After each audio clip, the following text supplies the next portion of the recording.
wants to play. Oh, buddy. And I just really want to advocate that it is not your only option. It is one of the tools in our toolbox. So if we are informed and fully educated and aware of the side effects, how they work in our body, what we can expect, what the benefits are versus the cons, then we can make educated decisions, because we only do our best with what we know, but then when we know better, we can do better. This week, and for the next few weeks, I have decided that I really want to do a Living in Sync series, everything to do with Women's Health 101. Oh, this is so itchy. So I'm at Sprout Lake right now, and this place is my heart and soul. I've been coming here for 9 years now, I guess, as a kid growing up. And this is where I competitively wakeboarded. We'd camp here every weekend in the summer. And yeah, I'm just trying to spend as much time here as possible, given how I'm growing up. And I'm not going to be here as often. I'm just enjoying my free time up at the lake. Me and Thor are just chilling.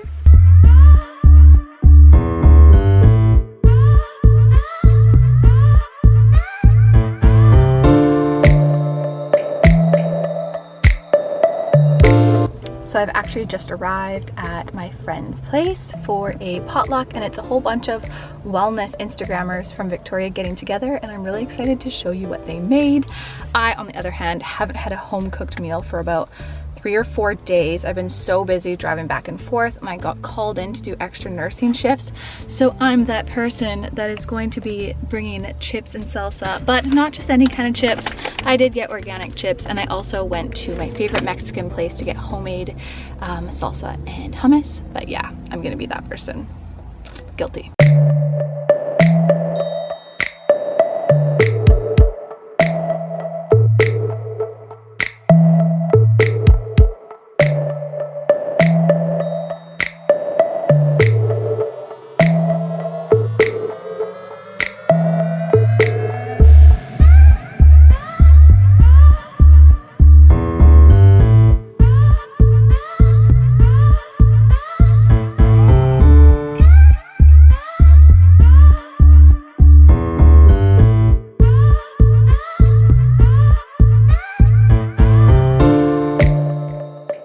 I'd really like to start off this series by talking about the importance of why we should even be exploring the topic of women's health, and what getting to know your body more, and what I like to call living in sync, how that can help you live and feel better in all areas of your life. So we as women are actually quite lucky, because we have what is now called the 5th vital sign, which is our menstrual cycle. All of that good, brilliant, you should be proud of stuff that a lot of people are underappreciating, because society has decided that they want to undervalue it. Maybe not on purpose, but as a society, it is being undervalued. So I want to bring that back into conversation, because 50% of this world's population are biological females, and for the most part get a period, have ovaries, and menstruate and ovulate and have intense hormonal fluctuations during our reproductive years. So men, on the contrast, are fertile from puberty for the rest of their life. Women, on the other hand, are fertile from, it's their ovulation prior to their first menstruation, but from menstruation into menopause.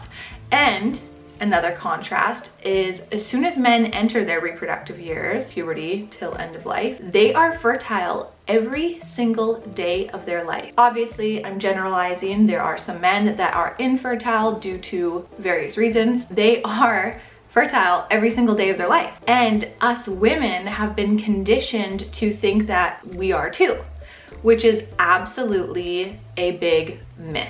Myth, myth, myth, wrong, wrong, wrong, wrong. And I didn't know this, so if you didn't know this, don't think anything of it. It's just because we weren't educated, and that is what I'm trying to do. I'm trying to give you the information so that you can apply this into your life, because we only do our best with what we know, but then when we know better, we can do better.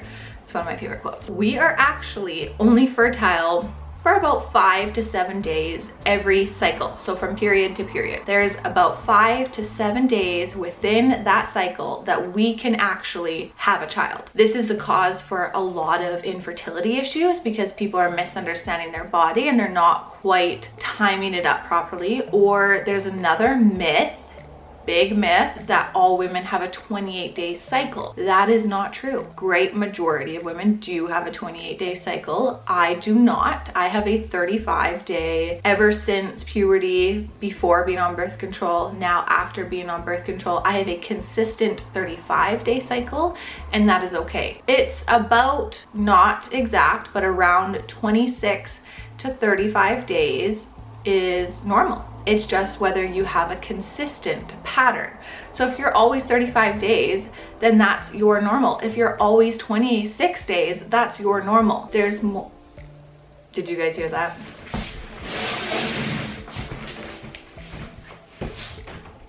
Hello, Thor.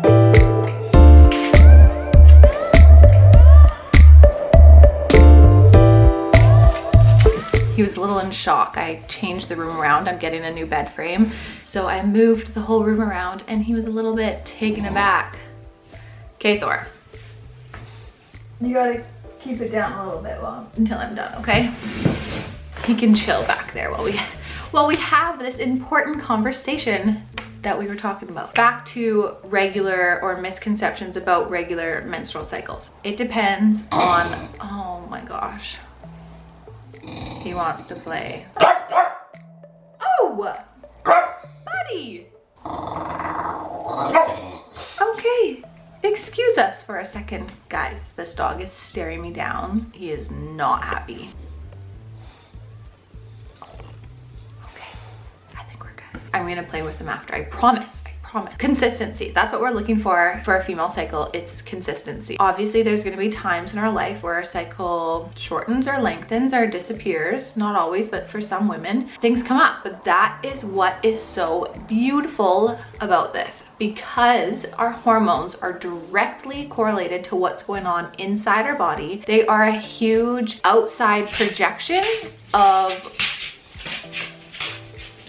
the best part about women's hormones and having a period is that it is an outside projection of what's going on inside our bodies. Whether our cycle changes, whether it gets shorter, whether it gets longer, whether the color and consistency of our blood during menstruation changes, whether we have different symptoms prior to menstruation, not even just during menstruation. We could have symptoms during ovulation, in our follicular phase, into our luteal phase. We could have temperature shift. We could have cervical fluid changes. We have this beautiful fluctuation, potential symptoms that can show us and give us insight into what's going on inside our body. So I find this is such an incredible tool that women can connect to really understand what's going on within their body. And if we have this tool that shows us what's going on within our body, we have a method to connect with this and reflect on how we can better support it. So for example, if we have a certain color menstrual blood during menstruation that signifies potentially estrogen dominance or gives us clues that maybe we have a little bit too much estrogen, well then we can research and find resources that will help us reduce that estrogen excess going into our next cycle. So it's literally almost a monthly report card or a cyclic report card into our health. And sorry boys, but you don't have this like we do. Unfortunately, we are being prescribed hormonal therapies that are suppressing our hormones and not letting us connect to this cyclic hormonal fluctuation because there is a mass fear of getting pregnant because we're not being educated properly. And I'm not saying birth control or hormonal IUDs or the copper IUD, the patch, the implant, the shot. I'm not saying that these are are necessarily bad. It's just that we haven't had a chance, or we haven't been given the opportunity to make informed decisions in regards to which ones we want. It's just kind of been assumed that if you have this issue, or if you have this hormonal imbalance, or if you're looking to prevent pregnancy, this is your only option. And I just really want to advocate that it is not your only option. It is one of the tools in our toolbox. So if we are informed and fully educated and aware of the side effects, how they work in our body, what we can expect, what the benefits are versus the cons, then we can make educated decisions. Because the birth control pill might be good for one person, or the hormonal IUD might be better for the other, a copper IUD might be better for this person, and the fertility awareness method might be better for a different person. It just depends where you're at, what you're comfortable doing, and how you want the method to affect your body.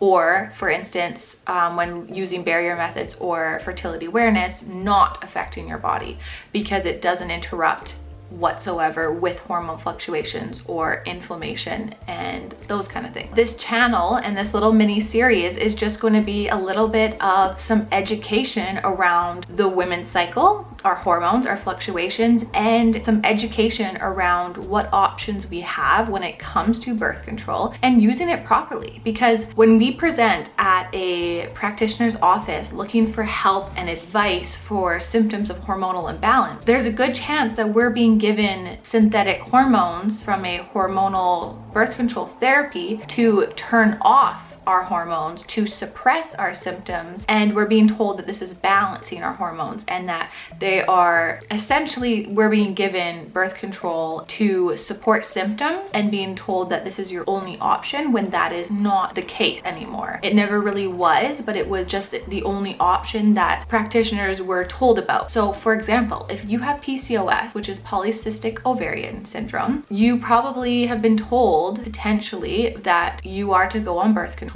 and this is going to be your only option so that we can regulate your cycles, help maintain your symptoms right now, and you might actually have a really hard time conceiving naturally in the future because your cycles are really out of balance. Well, guess what? That is not true. There is a possibility for you to recover from this and completely return back to what nature intended. And I just really want to advocate that hormonal therapies are not balancing hormones. They are shutting off the connection between our hypothalamus and our ovaries. There is no ovulation on the birth control pill like nature intended us to, and that is how it prevents pregnancy.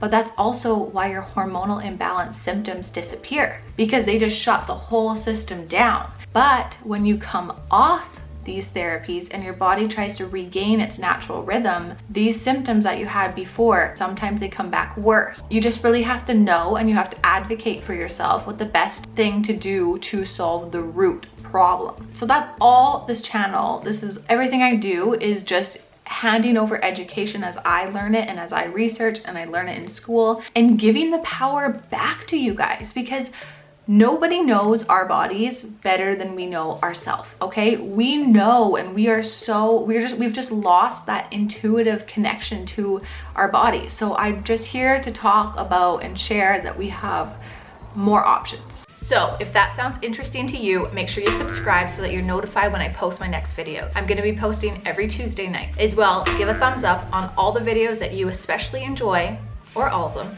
so that I know which topics to focus my energy on. I'm gonna be linking up below an email list, so if you want more tips and tricks and a personal notification of when I post new videos and content, then you can get that there.